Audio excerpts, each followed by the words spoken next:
A Guerrilla Podcast Syndicate production. Biggest thing we can do is just get stops and run. Stops and run, guys. Push every time. Extra session with Kiko Malicdem tackles everything about the world of sports, especially the one close to the host's heart, basketball.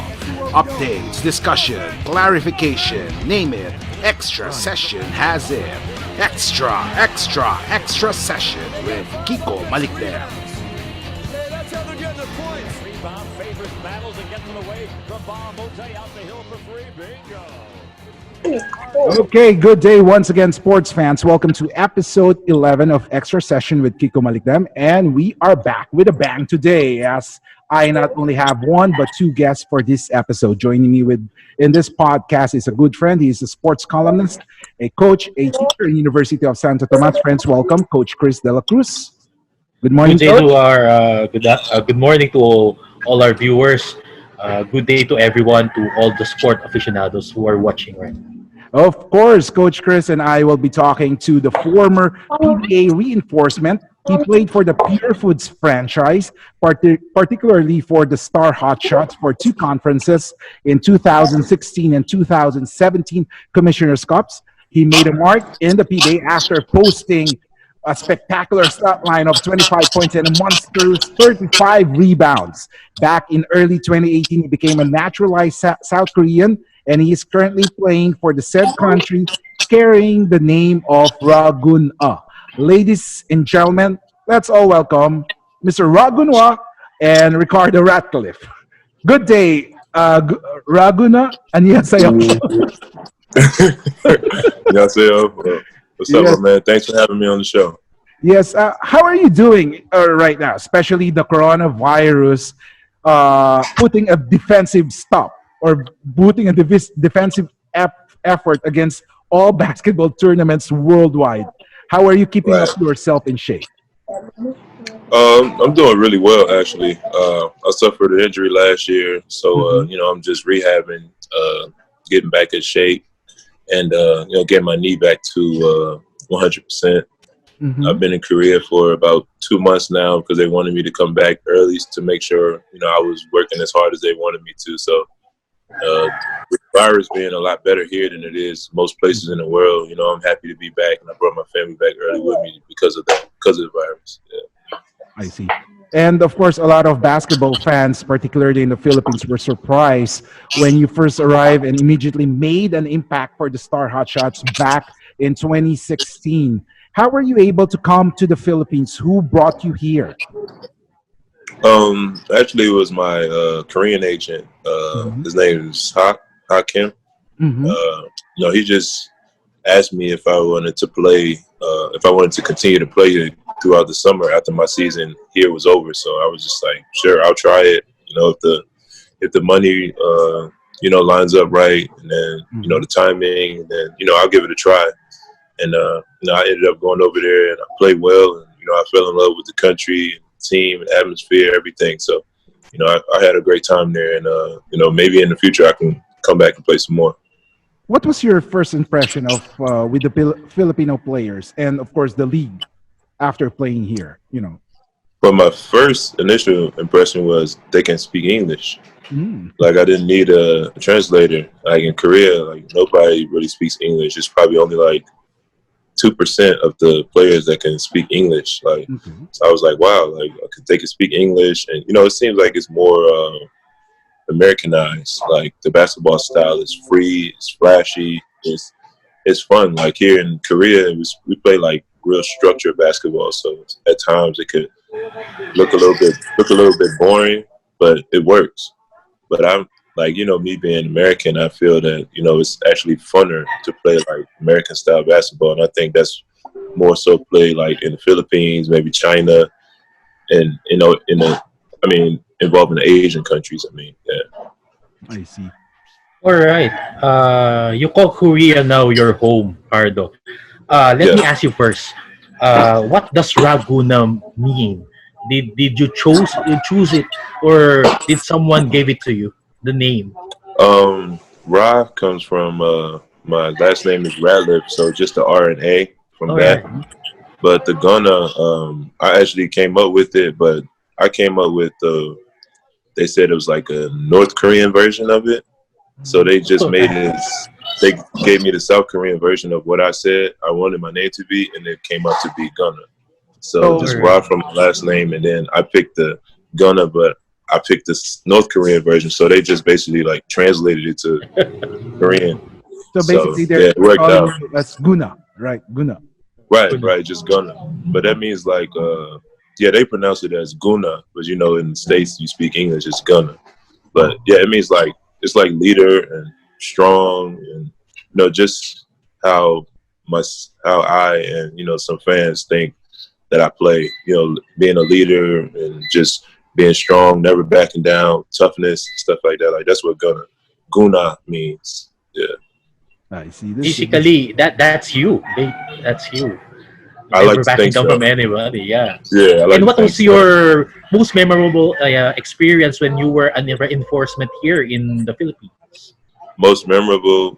I don't know. It was like we had some great times together. I regret, not being able. I regret not going sooner. Like I would have wanted to go like right after my rookie year in Korea, and then I could have kept doing that, throughout my career. Play Korea, then go straight to the Philippines. I could have did that, my whole career because I had so much fun there. But it seemed like every game was great. But I think that my last game, the way I got sent off, it was like pretty special. Like we actually didn't win, but it kind of felt like we won, and everybody was so appreciative of my efforts and stuff like that, and they knew that I was in the process of trying to get naturalized here. So the way they sent me off was it was great, and I really appreciate them for that. I see. Who was the PBA player that caught your attention? Because when you saw him play, wow, he's good. Right. It's so many, man. Like Jason Castro, of course, Jumar. I like Chris Ross. From my team, of course, like Mark, Paul Lee, Mark Roca, PJ, James Yap. It's so many, man. So many players there, so many legends, and I was fortunate to be on the same team as so many of them. So I'm grateful for that, and I still play against those guys in FIBA, so it's good to see those guys. Are you still in contact with your former teammates? Yeah, over Instagram, like all the time. Like we comment on each other's stuff, each other's posts, and we just DM each other, making sure we checking in on each other. They check on my status to see if I'm available to play and stuff like that. And, they also ask me if I know players, maybe that other players that they're considering. They're like, do you know this guy? Or have you played against this guy? What do you think about him and stuff like that? So that just let me know that they, I played there for only a small amount of time, but they let me know they really respect me, respect my game, and I got the same respect for them. Did they actually joke around with you or reviews about something else?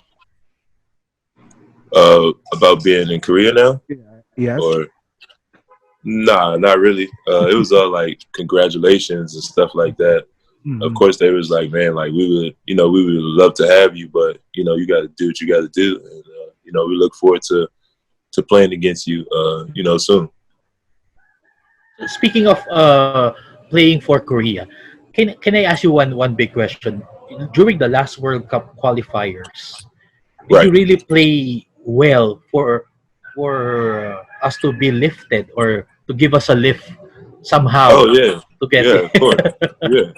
Like because many fans are thanking you. We were already in. Yeah, we were already in. So I was just like, only thing I get out of this is, was making sure that you guys get in too. The Lebanon fans, they're actually big fans of me too, because the first time we played them, they didn't know who I was, and then we beat them, and they just knew that they were going to beat Korea, but they were just like, okay, who's this big, strong black guy? Like, who's he? So they started being fans of me after that.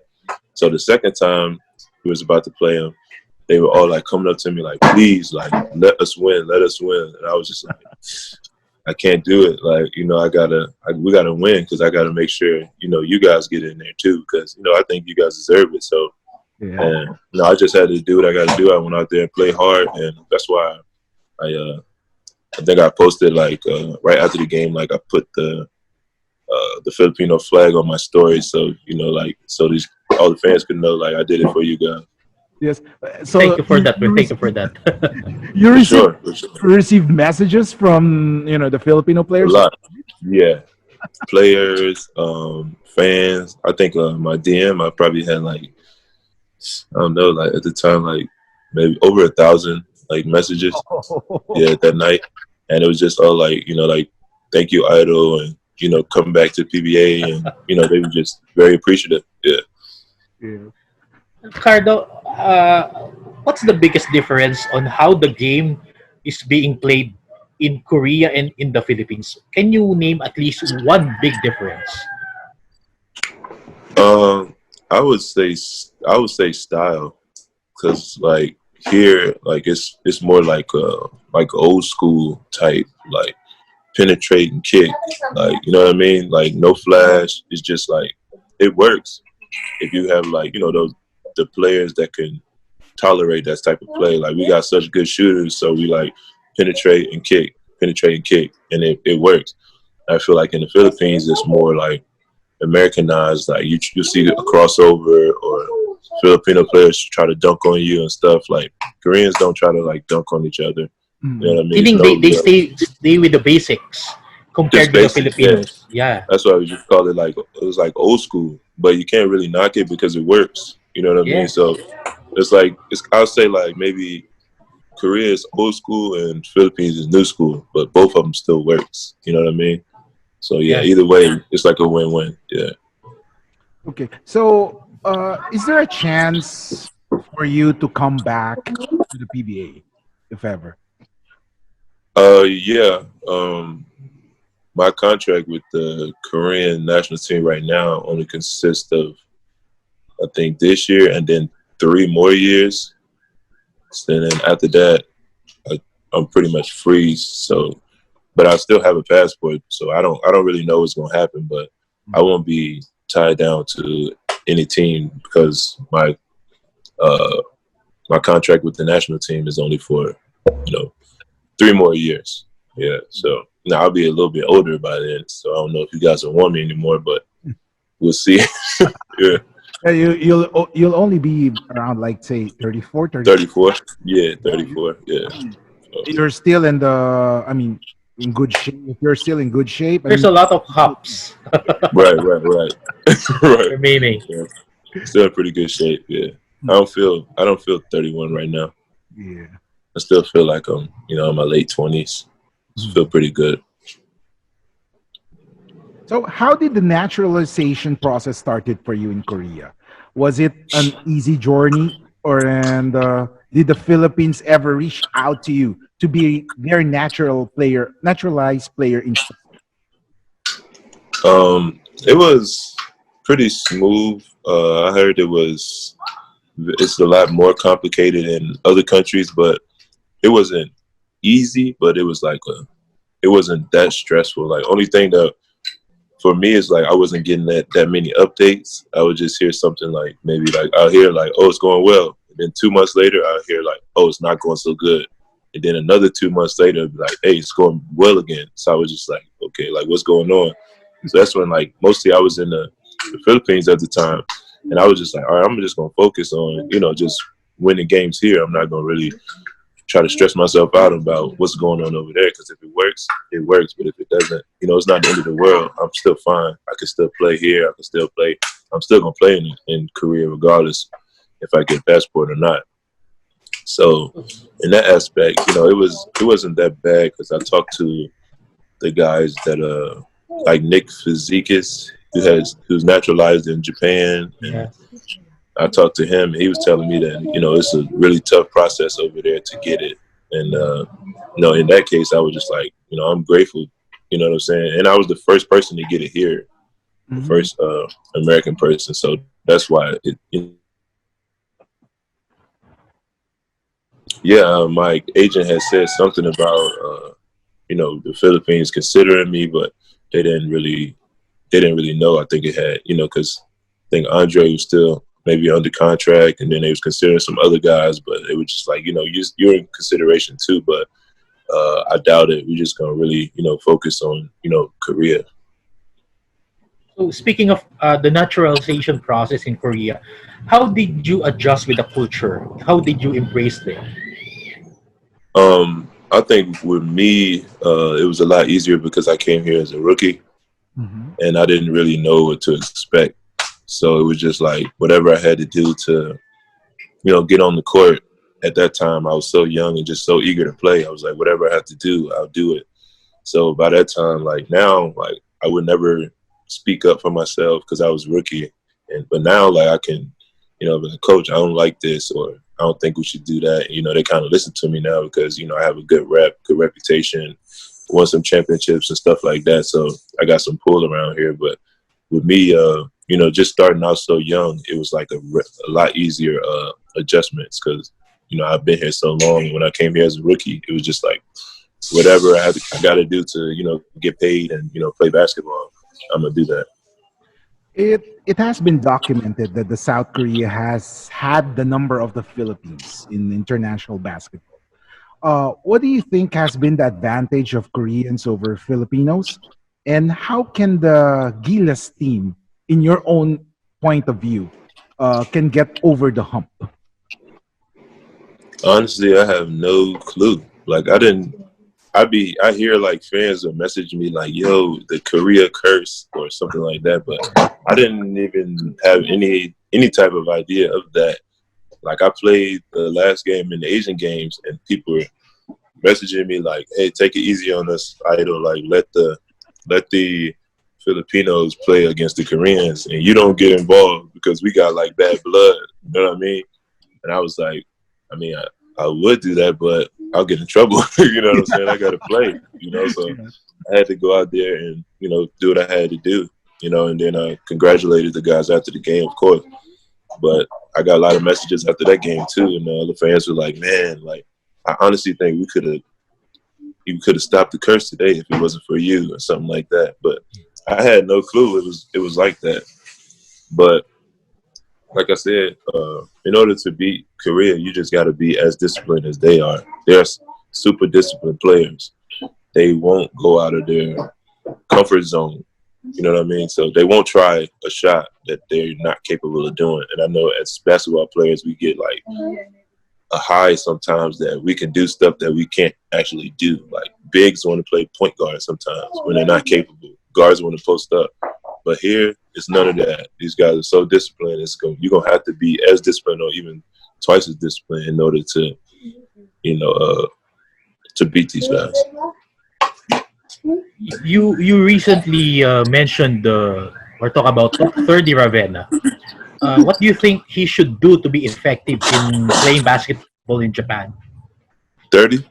Yeah. I'll say just make sure his mind is right because it's going to be it's a different culture, and just go out there and just play free. Like they signed him for a reason, they paying him for a reason because they want him there. So all he got to do is go out there, be confident. He's super strong, super athletic, super talented. So he just got to play free, and at the end of the day, he just stay positive because if it doesn't work out, he can just go home. You know what I mean? And I think that was one of my big things when I was a rookie. I was just like, all right, I'm going to come out here and play. But at the end of the day, if it doesn't work, I can go back home. I can go back play in the D-League and go play in another country. Like, it's not the end of the world, even if it doesn't work out. But always stay positive, and I know it will work out for him because he's super talented. I see. Until when can you see yourself playing active basketball? You said when?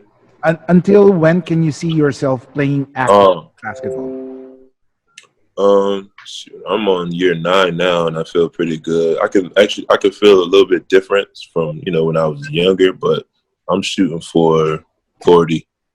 Like that's my goal. I had some teammates that are. I had a guy that was up to 44 years old, and I like to watch him and study him. He actually played in the Philippines. Ira Clark. Mm-hmm. Yeah, him. So I actually try to study like him, and I had another guy. His name was Gerard Stevenson.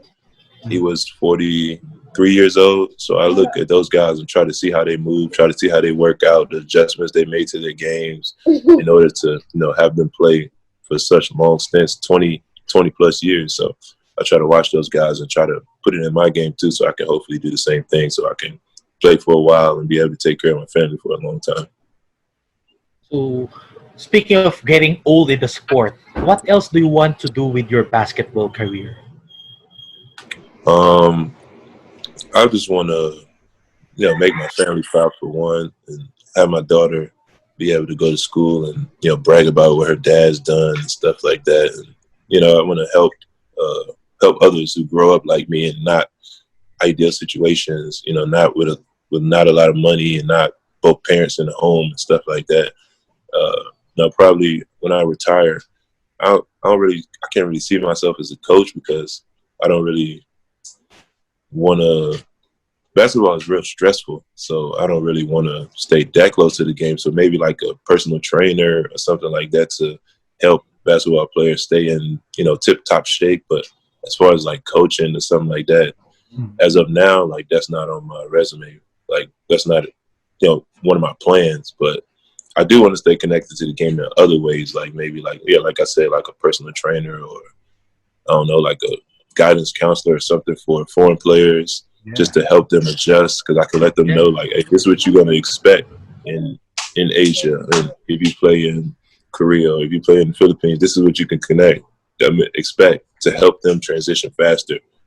Because I know that's like a big burden for a lot of foreign players. They want to go home and stuff like that. So I can help them, adjust to, being out of the country.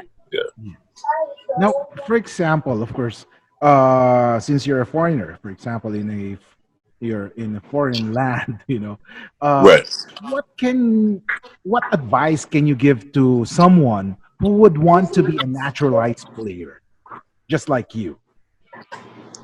I would just say, just know that's what you want to do, and know that that you're a good fit, because a lot of people think it's like all like perks and stuff, but it's like a lot of stuff. Like when you get naturalized, like now everything is on you. If we lose, it's on me, because I didn't play well enough, because I'm the foreign player, so I'm supposed to be the best, you know what I mean? So you got to know you're in the right place to try to be naturalized. You fit everywhere, you're comfortable, because when you get naturalized, you're basically signing a prolonged contract. So make sure it's a place that you're comfortable, you can fit the style of play, and it got to be a place that you love, like, and that you're loved. You got to make sure you got fan support and everything, because if you do mess up, they will turn on you. Like, Are you? So yeah, that's what I said. Are you pressured that since you said you're the naturalized player, you're the foreigner in the team? Playing for South Korea, do you feel any pressure to perform well? No, I don't. I can see why people would, but I know I work hard and I'm confident, so I just feel like I'm gonna just go out there and play well regardless. Like I don't feel like pressure, like I have to do this or I have to do that, because I just feel like I work so hard. It's gonna happen anyways. So yeah, I just go out there, try to be positive all the time, and just go out there and do what I practice every single day. Nice. So, who's the most favorite player, naturalized player that you face? That I faced? Yeah. Naturalized player? I don't know. It's maybe Dar Tucker. Tucker. He was Jordan. tough. Yeah, he had like 30 points on us. Nick Fazekas is tough. But we didn't play. We only like scrimmaged those guys. But it was like a televised scrimmage, like a big time scrimmage. It was televised in Korea and Japan. So I'd have to say those two guys. I played against a few other guys. They did pretty well, but those two guys stood out even more to me than the rest of the guys I played against. That's naturalized, that is. Yeah, you can see on the performance of Japan recently, especially when they naturalized Nick Fazekas. Right. Combined with their players. Yes. Man, I mean, when you see Nick Vasikas, you'll be thinking he's so. I mean, compared to you and other muscular guys, you would wonder Yeah. how can he put up consistent double numbers. You know, Right. Right. You're gonna have 30 points and 12 rebounds. Like you just look at him and he looked like he could be like a school teacher or something, like a 6'11" school teacher or something. yes. And then he's just gonna hit 7 3-pointers, do some fadeaways, and grab 12 rebounds. It's just like what? I see. But yeah, it works. Okay, so I have here some questions. Okay, we're here right now. Just say something. The first thing that comes to your mind. Okay. Just blurt it out. Okay. So, who's your favorite PBA player? Mark Finger. Yeah. Is he favorite or let's say the most funniest? Oh, you mean like who I think is the best, or Yeah. like who is like the best player? I think I have to go with Jumar, of course. You know, all those MVPs, all those awards he got. I think that he can play in pretty much any country that he wants, but he decides to stay home. Yes. So your favorite PBA player is Martin Grease, but you think the best PBA player is Junmar Fardo. Right. Okay. So Right. who's your favorite NBA player? LeBron. LeBron James. The king. The Yeah. king. Well, the next question is pretty obvious. Who's the favorite team? I mean, who do you think Yeah. will win the NBA this season? The Lakers, of course. LeBron and AD, like that's a super tandem. Yeah, and of course they have. I mean, they have no reported injuries except for Rondo. Regional. Right. Yeah, and I mean they can go all They the can go without. Yeah. Yeah, they don't need him that much. Favorite team in the NBA growing up. Growing up, Yeah. I don't know. I got into basketball kind of late. So when I was really playing, I wasn't really watching it like that. But, you know, I guess I would say the Wizards. That's the closest team to where I'm from, Washington Wizards. I don't know. The player in the PBA that you had a hard time defending. Nobody. I guess I'd say the hardest to guard was Jumar, I guess. Yeah. I don't think I had a hard time defending him, but you know, he's probably the hardest player to guard in the league for sure. Yeah. I see. Player in the PBA that you had a hard time eluding the defense. A player that you have a hard time to penetrate the defense. Something like that. I have to say nobody again, but I would have to say a team, like, because it's just one-on-one, like that's not happening. But when I play like against San Miguel, like they do a good job of packing it in, because once you get past Jumar, then you have the other foreign player, or vice versa. If you got the other foreign player guarding you, like when I was there, it was Charles Rose. When I got past Charles Rose, it was Jumar. So I would have to say like San Miguel there for sure. Yes. If you were to choose, okay, would you rather be a good defender or a good scorer?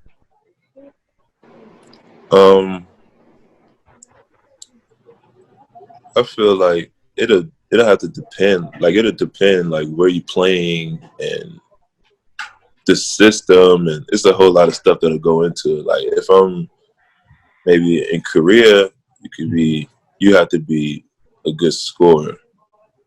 But if in some places in Europe, like you can only defend and be a millionaire.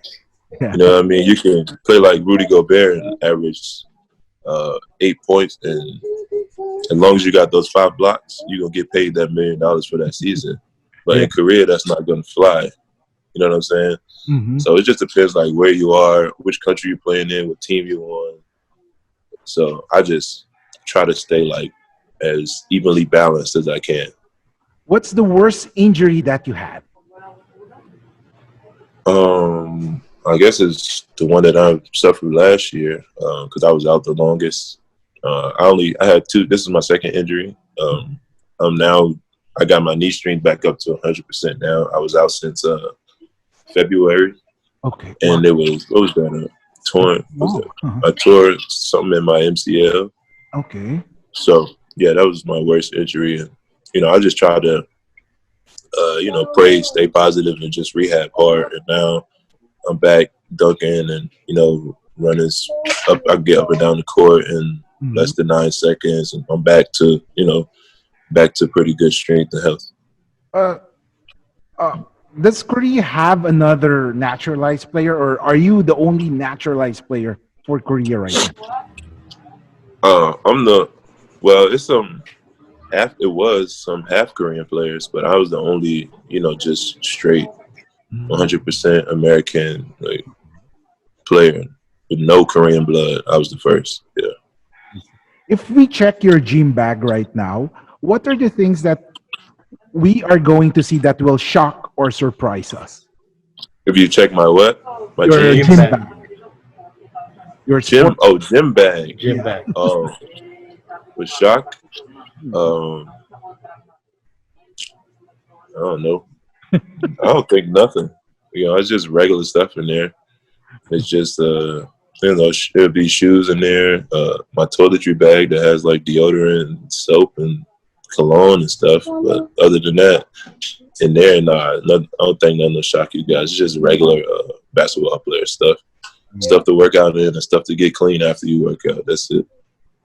I see. Coach Chris, you have other questions before we wrap things up for Raguna?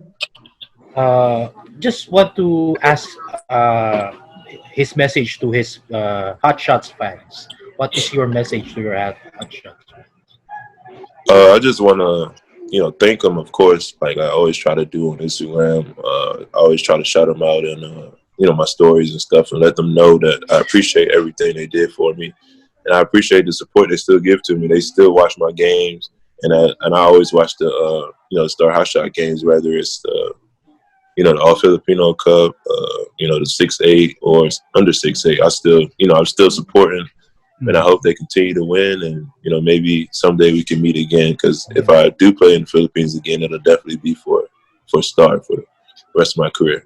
Yes, that's a good or great news for. Well, Magnolia now. I mean, Yes. yeah, Magnolia pambansang manok. right. I can't say the last part yet, but I'll get it soon. Yeah. Okay, so Ricardo, that wraps up another episode of Extra Session this week. And I would like to thank our guests, Raguna, and of course, Coach Chris. Thank you for spending time with us. It was indeed a great honor for us to have you in our podcast. Hope we can have you again sometime in the near future. All right. Thanks for having me, man. I had a great time. Have a great Thank time. you very much. You too, Coach Chris. You have any shout outs about you, Coach Chris? Just so want to greet my students in the University of Santo Tomas and all my friends. How about you, Ricardo or Raguna? Same thing to all the Magnolia fans who've been supporting me, and to all the fans in the Philippines, period, who support me and who love me and love what I do. I just want to say thank you, and I love you guys back. Okay, for me, I would like to greet my lovely wife, Leo, and of course my kids, Kyle and Ping. They're actually watching me right now here, recording the podcast. So, guys, this has been Kiko Malicdem, and in behalf of the Guerrilla Podcast Syndicate-Philippines, teams are always excited if there is an extra session. If you enjoyed this episode, be sure to subscribe so you're notified when a new episode is posted in Apple Podcasts, Google Podcasts, Spotify, Stitcher, or via RSS. While you're at it, if you found value in this show, rate and review this podcast and share it with your friends. If you have any questions, feel free to reach out to us. And if you want to know more, check out www.guerrillapodcast.com.au or guerrillapodcast.com.ph. A Guerrilla Podcast Syndicate production.